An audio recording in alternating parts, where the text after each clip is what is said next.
日本野心逐渐暴露，岸田政府大幅度增加国防军费，中国得提防了。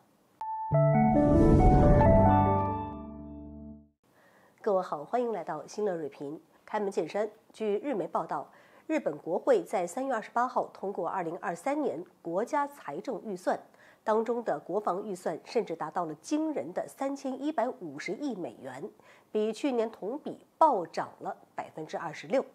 随着美国印太战略的实施，开始逐步对日本的军事松绑，日本在军事扩张的道路上一去不复返。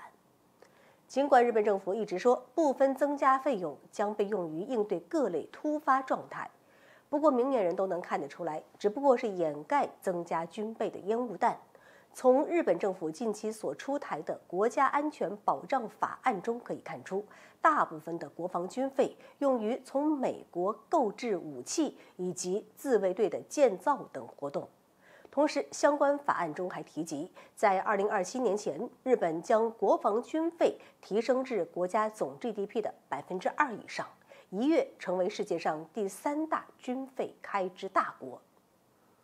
那在我看来呢，日本国防军费的提升不仅是岸田政府想要武装日本的目标，也有着美国在背后不断拱火。日本不断进行军事扩张，对周围邻国产生了很大影响，认为只用金钱就能填补上中日之间的差距，妄图追随美国对华摊牌。但每谈及日本在军事上的小动作，都可以看作是在为国家正常化做铺垫。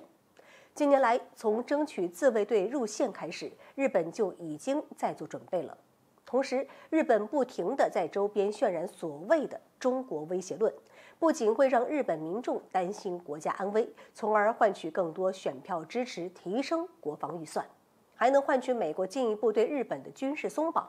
很显然，一切行为都是在为国家正常化做准备。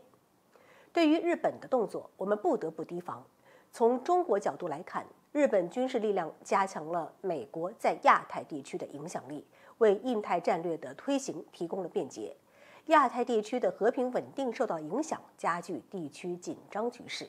值得一提的是，受俄乌冲突影响，日本进出口贸易出现疲软，日元出现大幅度贬值，国内经济危机已经不亚于美国金融市场。所以，岸田政府想要投入国防开支的钱，以日本目前的经济状况，恐怕是难以实现。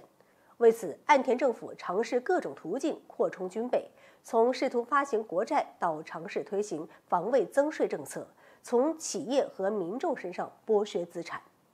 日本民众自然不买单。从民意调查中看出，超60%的民众不赞成岸田政府的政策。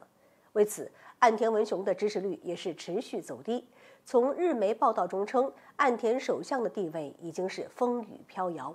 如果继续一意孤行增长日本国防军费，损害的只会是民众的利益。所以说，用经济低迷做借口去扩充军备，不仅无法将日本经济救活，还将使得国家一步步走进深渊。